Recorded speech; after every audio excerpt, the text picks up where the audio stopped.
If the SNP wins a majority of seats at Holyrood next week, will you take that as a mandate to demand a further independence referendum? Yes, we will. And we'll do so based upon the fact that in 2011, the Scottish National Party broke the electoral system here in Scotland by winning a majority, and we were therefore able to successfully negotiate an independence referendum with the then Conservative UK government. History is on our side in that regard, so if next Thursday we break the electoral system in Scotland once again, we secure that majority that not only delivers us the opportunity of a fresh start with independence, but ensures that we have the stable, strong leadership of John Swinney in this very chaotic world, then I would expect people of Scotland to be given a say over their own future, as is right in any democratic society. Well, let's go with your supposition. What are you going to do when Westminster rejects your request for a second referendum? They won't. I think they are pretty clear already that they will. This government has been unequivocal in saying that it does not intend to accede to a second independent referendum. So what will you do when they say no? Sorry, sorry, Trevor. You're telling me that Keir Starmer saying no means something. Keir Starmer's not going to be in office come the end of next week, or maybe he might survive for a few weeks after, but there's going to be a constitutional shock on these Isles next Thursday when the Scottish National Party hopefully win in Scotland, Plaid Cymru hopefully win in Wales as well. And the Westminster establishment, I'm afraid, aren't quite ready or aware of what is about to happen, because they cannot continue to deny that democracy exists on these Isles for the Scottish people and indeed potentially for the Welsh people as well. But if the argument that's being posited to me is Keir Starmer says no, Keir Starmer's not going to be there, but secondly, we know fine well that Keir Starmer loves a U-turn if he does somehow manage to stay in office. All right, OK. It is entirely plausible, if we follow your logic, that, and as John Swinney said to us when we interviewed him in Edinburgh a few weeks back, that by next Sunday there will be separatist administrations in Belfast, Cardiff and Edinburgh. Would you be supporting a border poll in the island of Ireland?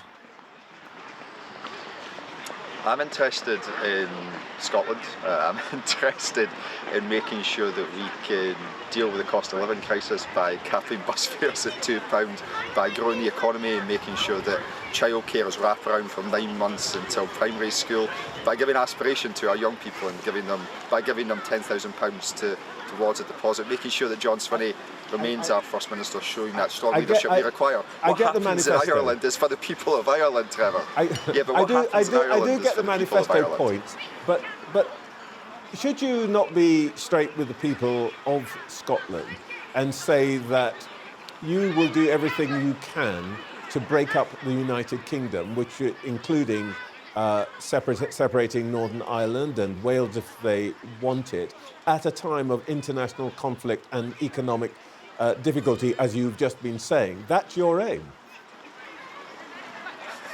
Well, what happens in Ireland is for the people of Ireland to decide. What happens in Wales is for the people of Wales to decide. I, of course, have a good friendship with Irene and Plaid Cymru, and I hope they do incredibly well. But when you talk about global instability, does that not therefore mean that what we should be doing is seeking to have as close a relationship as we possibly can with our friends and partners on the European continent? As a Scottish nationalist, I believe in joining the European Union, of making sure that we're working right across all manner of policy areas with our friends in Europe to counter the threat posed by Putin and indeed posed by the very uncertain world that's been created by Donald Trump.